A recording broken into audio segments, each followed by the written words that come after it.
तुमने कितना कर्म अच्छा किया, कितना बुरा किया, तो उसकी फिर मैं सजा दूंगा।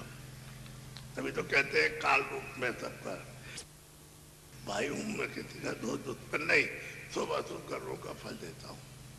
तो आप आज भनक पड़ी आपको कि भाई हमारा घर वहां तो यहाँ पड़े हुए, तो आप कैद खाने में पड़े हो, ये जेल खाना है, ये मनुष्य शरीर भी जेल खाना है इसमें। लेकिन इसमें आपको आजादी ये दी है कि तुम चाहो कि जीवात्मा दोनों आंखों के पीछे बैठी है तो इसको जगा करके ले जाओ, हम नहीं रोकेंगे। उन्होंने कहा हम नहीं रोकेंगे, हम रोकेंगे तब तो हमारे ऊपर मालिक नाराज हो जाएगा, हम रोकेंगे नहीं। लेकिन हमारे देश का जो नियम है उसका अधिकार आपको दे दिया, उसके खिलाफ आप काम करोगे तो फिर ये आपके लिए बंधन होगा, वही पाप पुण्य अच्छा बुरा। तो ये आपका अंतःकरण है, ये ऊपर शरीर के नाक के ऊपर में अंतःकरण, शरीर के अंदर नहीं, न नाक में, न आँख में, न कान में, न मुंह में, न इधर है, न कहीं, न गुदे में नहीं है, इंद्रिय में नहीं, द्वार में, ये ऊपर है, आकाश के ऊपर है अंतःकरण। तो ये आकाश तो मतलब ये है कि दो आंखों का है, और जीवात्मा आकाश के ऊपर बैठी है, यानी नाक के पर बैठी है, शरीर में नहीं, शरीर में तो है ही नहीं, ये शरीर में जो वो नाके में बैठी हुई बनती है। अब उसके साथ मन है, बुद्धि है, चित्त और अहंकार है, ये सब चीजें उसको दे रखी है।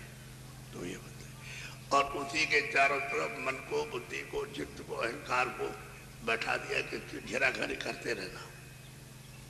तो इधर से बैठे तो चारों तरफ घेरे हुए हैं, तो ये इधर उधर का पर्दा इकट्ठा करके यहाँ चढ़ाते हैं। इधर देखो, यहाँ ऊपर में ला देंगे, जो भी कर्म करेंगे अच्छा बुरा तो ये करेंगे, पर्दा यहाँ जमा करेंगे, चढ़ाएंगे, पाप है पुण्य है, हिंसा है और अहिंसा जो कुछ का, तो ये सब चढ़ता गया तो अब रास्ता आपका और अंधेरा हो गया, आपका नाम छूट गया, आँख बंद हो गई, कान बंद हो गए, नाक सुगंधी आप ले नहीं पाते हो।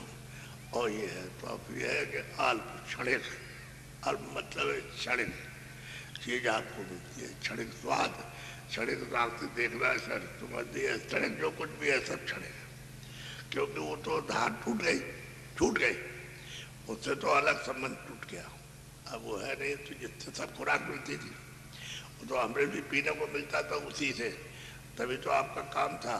तो अस्थाई चीज थी वो, अस्थाई ज्ञान था, अस्थाई आनंद था, अस्थाई प्रकाश था, सब कुछ अस्थाई था, लेकिन छूट गया, आप बारे बारे फिरते हो, बस ये भटक गए। अब भटकने के कारण जो भी मिला उसने और भटका दिया, और वो मिला तो उसने भटका दिया, वो मिला तो उसने भटका दिया, वो मिला, जितने मिले अंधे उन्होंने सब जगह आपको भटका दिया। तुम पूरब में जाओ तो दुआ दौड़ते रहो कि वहाँ भगवान है, उसका दर्शन, वहाँ नहीं है तो उसने कहा नहीं वो पश्चिम में मिलेगा, दरवाजे को तो वहाँ कहाँ मिलेगा, वहाँ तो दरवाजा नहीं, वो तो चीज जड़ है। अगर इस शरीर से जीवात्मा निकाल दी जाए तो ये तो जड़ है, ये अपना हुआ तो इसमें कहाँ है, इसमें तो मिलेगा तो चीज जड़ है। तो पहाड़ भी जड़ है और पानी भी जड़ है, सब चीजें जड़ है, तो उसमें तो मिलने वाला नहीं है, वो तो इधर है। चेतन तो यहाँ बैठा हुआ, उसमें तो आँख इधर है, कान भी इधर है, आप इधर में अपनी चीज को खोलो, आँख और कान को, तो नूर नूर नूर यानी प्रकाश का मतलब भंडार आपको मिलने लगे। तो वो तो आपने मतलब ये किसी से पूछा भी नहीं, और अब इसमें फंस गया कर। अब ये लेन देन है कर्मों का, उसने तुमको दिया और उसने दिया, उसको दिया उसने लिया, तुमने उससे बेईमानी की, उससे किया तो उसको दुखा हो गया, उसको तकलीफ हो गई तो उसको मार दिया, तुमने उसको मार दिया, वो उसको मार रहा, इस तरह से लेन देन एक दूसरे का कर्म कर जा। अब ये सब लेना देना, तो लेने देने का तो वो हिसाब करने वाला है, वो वहाँ हिसाब करेगा जो आपका लिखा पढ़ा सब कुछ, और वहाँ जो छपा हुआ, वहाँ जो न्यायाधीश है वो हिसाब करेगा कि तुमने सुख कितना किया, उधर कितना किया, वो मतलब सजा देगा। आपने तो लेन देन सब चढ़ा लिया अपने ऊपर में, तो आज देव देव देव देव ये होगा, इसको देव बस यही है, इसी को भोगने के लिए तो आपको योजना बनाई कि चलो तुम्हारा वहाँ वसूल करेंगे चारों खानों में, पशु पक्षियों मार करके और तुमको ठीक करेंगे, वहाँ लेंगे अपना। अस्थि है तो आप तो इस भेद को जानते नहीं, सीधा रास्ता था मनुष्य मंदिर में। यहाँ से किसी को पूछते कि भाई मन के पास, गुरु के पास तो कोई जानकार मिल जाता। आपने पूछना बंद कर दिया। तीर्थों का मतलब यही था कि वहां जाओ, किसी महात्मा की खोज करो, अगर मिल जाए उनका तो उनके पास जो चीज है वो तो कहेंगे ही, अगर उनके पास नहीं है तो कुछ नहीं कहेगा।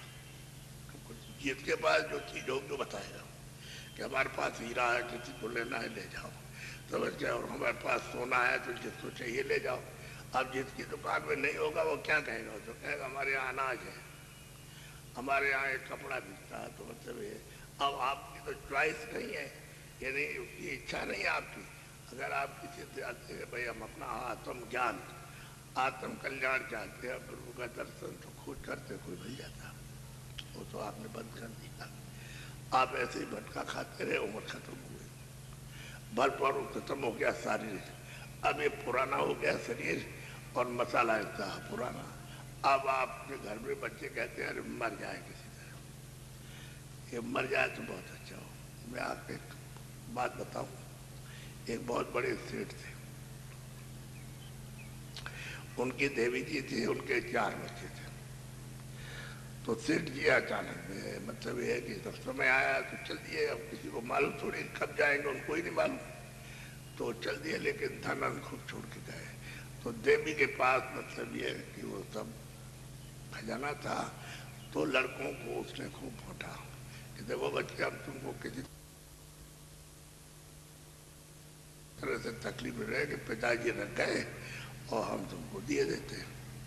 तो उनको बांट दिया, खूब अपना कारोबार करने लगे। अब लड़कों ने आपस में बात की कि ये बुढ़िया है, तो मतलब ये किस लिए रखे हुए, जिसमें जो कुछ हो हम लोगों को दे दे। अब लड़कों ने आपस में बात की कि ये बुढ़िया है, तो मतलब ये किस लिए रखे हुए, जिसमें जो कुछ हो हम लोगों को दे दे। अब उनको ये हुआ कि क्यों रखे, अरे भाई तुम्हारे पास तो बहुत है, उसने इतना बांटा है कि तुम रख नहीं सकते, फिर कारोबार करो उससे मतलब अपना। लेकिन उनको यह हो कि क्यों रखे हुए, वो हमको दे देते। अच्छा, घर में जो और लोग आए, जैसे बहुएं आई, उन्होंने कोई सलाह दी होगी कि ले लो बुढ़िया से, क्यों ऐसे बस्ते में रखे हुए ऐसे। अरे भाई तुम्हारे पास कमी हो तब तो ठीक है, लेकिन कभी कुछ नहीं है, जबरदस्ती। तो बुढ़िया की उम्र हो गई करीब 80 से ऊपर, वो बीमार पड़ी। तो लड़कों ने सोचा कि बुढ़िया मर जाए तो ठीक रहेगा, तो हम लोग लेंगे। अब वो वैद्य दिखाया, उसने दवा दे दी, तो बुढ़िया ठीक हो गई, अच्छी हो गई। तो लड़के अफसोस करने लगे कि अगर तब वैद्य न बुलाते और दवा न देता तो बुढ़िया मर जाती।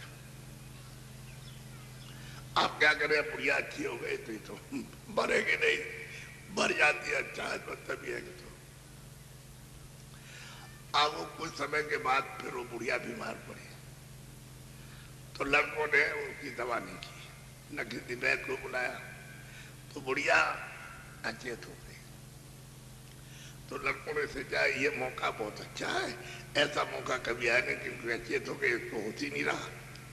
तो जल्दी से उसने बांस मंगा करके और बांधी और टिकटी बना करके बुढ़िया को उसमें रखा, कपड़ा उड़ा दिया, बांध दिया।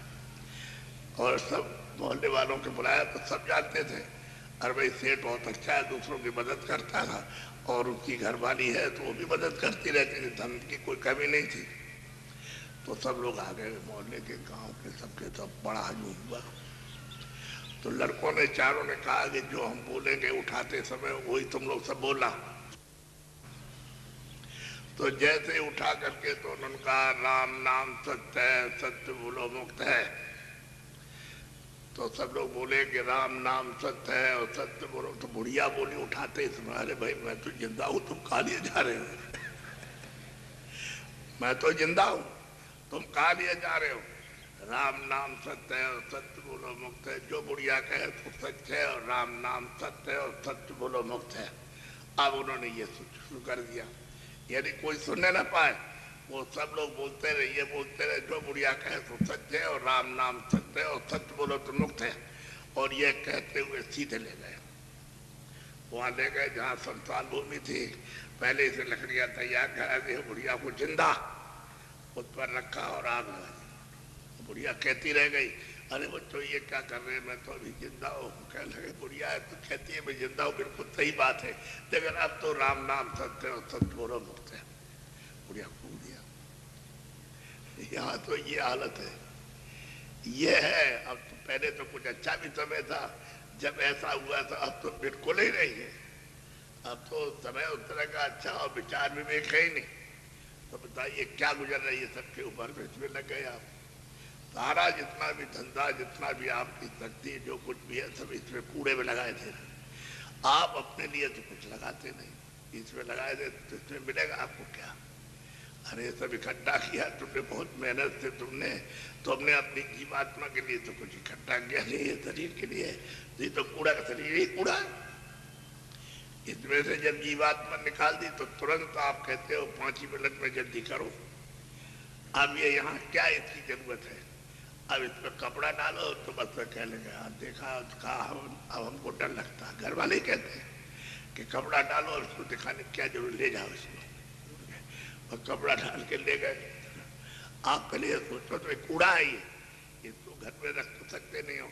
ये तो अगर 48 घंटे रुक जाए तो बदबू करेगा इतना कि मोहल्ले का कोई आदमी, बच्चों के गाँव का नहीं रह सकता। तो आपने अपना रसम बना दिया, ले गया। अब वो जो कुछ कूड़ा इकट्ठा किया वो तेरे साथ गया, वो तो पड़ा है, वो पड़ा, वो कूड़ा ही है और क्या। अरे मिट्टी को इकट्ठा किया, चाहे सोना हो, चाहे चांदी हो, चाहे हो, जवाहरात और कोई सामान, कूड़ा ही है। ये तो तुम्हारे साथ, ये तो इसके लिए था, तो इसके लिए काम मिलो। कौन मरा गया? जब तक रहो तब तक इसके काम हो, और पहले ही से उदास हो, पहले ही से तुम्हारा अभाव रहे कि भाई ये तो हमारा नहीं, दूसरे का, वो तो अपना ले लेगा। और हम जिसमें बैठे हुए वो भी उसका है, तो वो भी कहेगा हमारा ये दिए जाओ और ये हमारा, सब यहाँ रख दो, इसको ले नहीं जा सकते, वो सब उतरवा लेगा। तो शरीर भी ले लेगा, सामान भी रखवा लेगा, और जो भी पहचानना, सुनना, समझना उसे रखवा लेगा। तो आपको ये सोचना चाहिए कि मृतलोक है, ये मौत का स्थान है, यहाँ कोई रह नहीं सकता।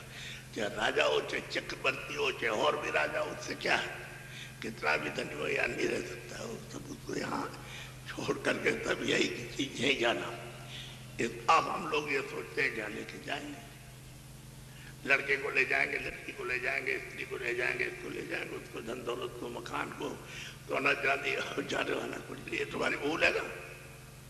तो बाबा जी ये कहते हैं आए थे तुम मनुष्य मंदिर में जिस्मानी बेइज्जत में खुदा के दीदार के लिए, तुमको भेजा गया था कि भाई अब की बार तुम मेहनत करके और अब की बार तुम अपनी आंख खोल करके और उसका दर्शन करो।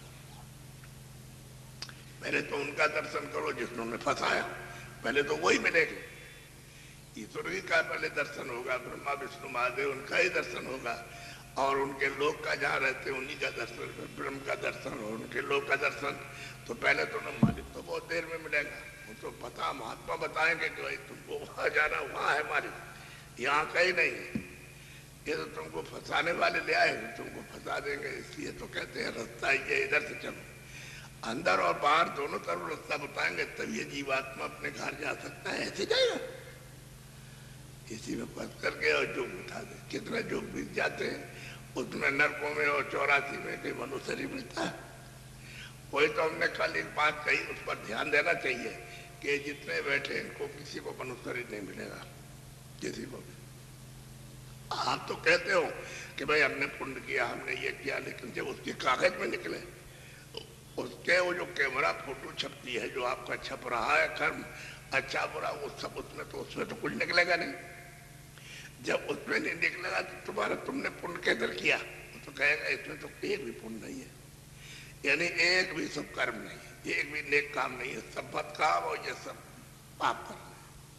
तो वहां तो ये, और तुम कहते हो हम पुण्य करते हैं, तो तुम अपनी समझ से करते हो जो कुछ करते हो। उसके यहाँ तो ये नहीं है, उसने तो बताया कि पुण्य ये है तो उसको करो।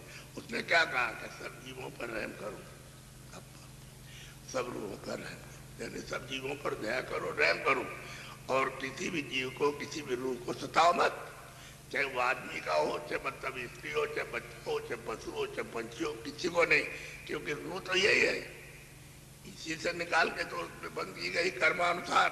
तो पशु बन गया, पंछी बन गया, जल का जीव हो, थल का जीव हो, ये लिखने वाला हो, इसी ऐसा ये तो बन गया। जीवात्मा तो यही है और वही इसमें जो बुद्धि है, चित्त है, मन है, वो यही, प्राण भी यही है। तो आप ये बात तो समझना, तो कहते हैं जीवों पर दया करो और रूह पर रहम करो, ये साफ साफ कहा है। और सबने कहा, जो भी पैगंबर यहाँ आए, जो कुछ भी अवतारी शक्तियां आई, उन्होंने सबने कहा, लेकिन आपने उस पर ध्यान नहीं दिया। सबने अपना अपना कहा। अब ये तो समझने की बात है, अवतारी शक्तियां तो आती हैं। अब कोई आई स्वर्ग से, कोई आई वैकुंठ से, कोई आई ईश्वर के लोग से, तुम वही तो बताएंगे।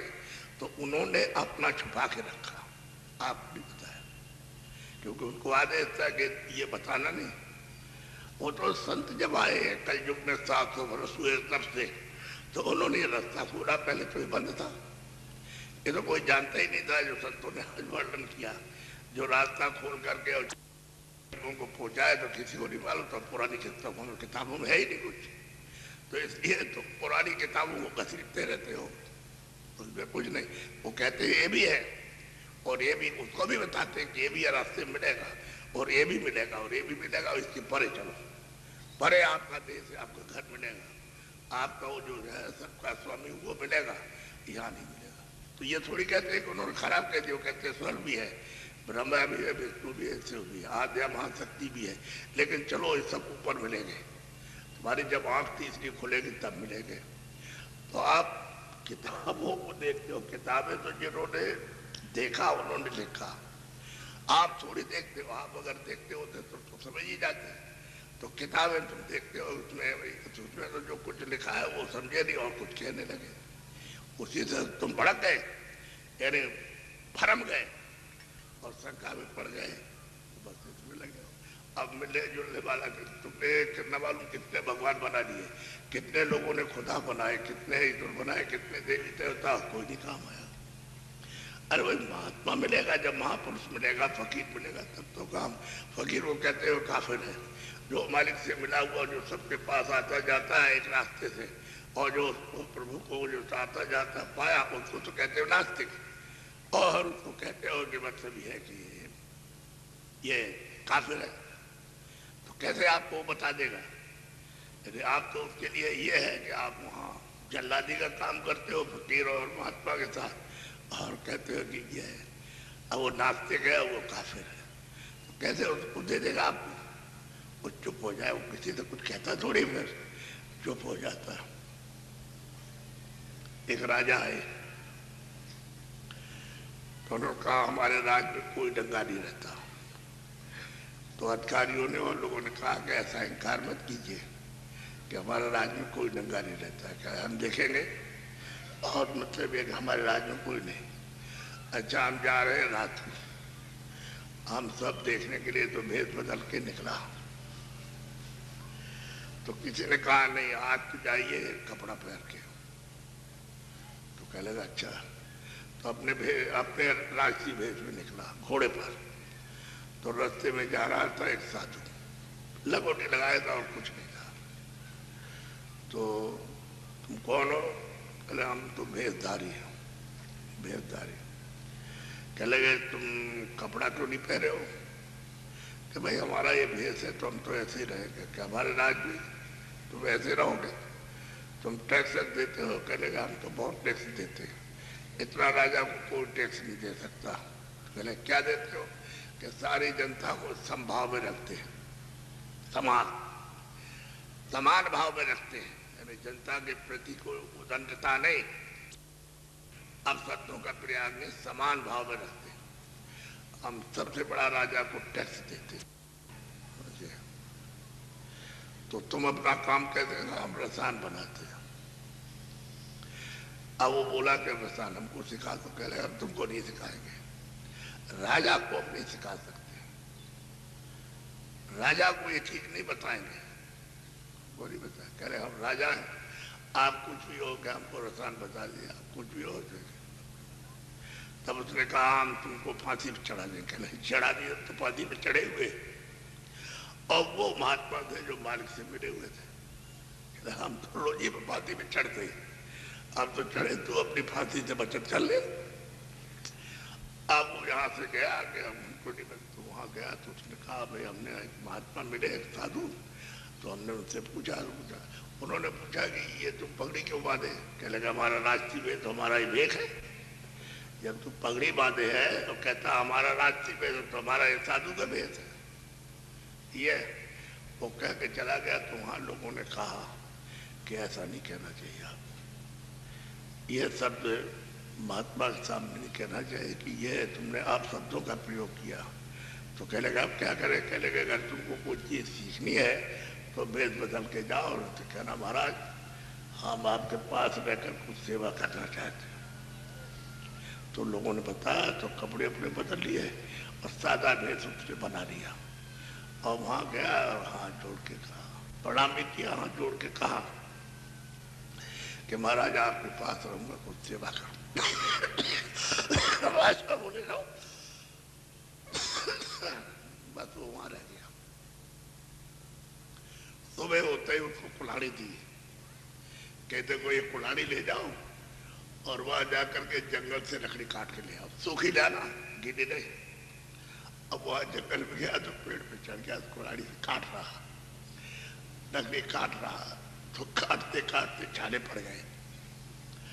अब वही पेड़ पे बैठ के जब छाले पड़ गए, उसने तो कभी काटा नहीं था, तो छाले पड़ गए तो वही रो रहा बैठ करके, छाले पड़ खैर काट कूट के थोड़ी सी लकड़ी ले आया। आते ही लकड़ी डाली नहीं कि उन्होंने कहा ये कढ़ाई जो है मरो। अब वो कढ़ाई मिट्टी और ये दे दिया, कहा इसको मरो, इसका ये सब इसकी गंदगी छुड़ा दो। अब वो रगड़े तो हाथ में छाले पड़े तो रोए बैठ करके। अब कैसे करें? अब रोए, खूब रोए अच्छी तरह से बैठ करके, लेकिन वो नहीं बोले, वो तो जानते थे, वो तो महात्मा को मालूम था ये कौन है। तो फिर उसके बाद कहा कि जाओ ये लपेटी कपड़ा धो लिया, तो साबुन लग गया तो फूट गया, छाला पड़ गया तो फूट गया, तो साबुन लगा तो रोए बैठ करके खूब अच्छी तरह से। अब क्या किया जाए? तो 6 महीने तक बड़ी सेवा नहीं होती, बहुत दबाव और उन्होंने कुछ नहीं बताई, ये तुम जाने तुम्हारा काम जा रहे सेवा करो। उसने कहा हम सेवा करेंगे, सेवा करें।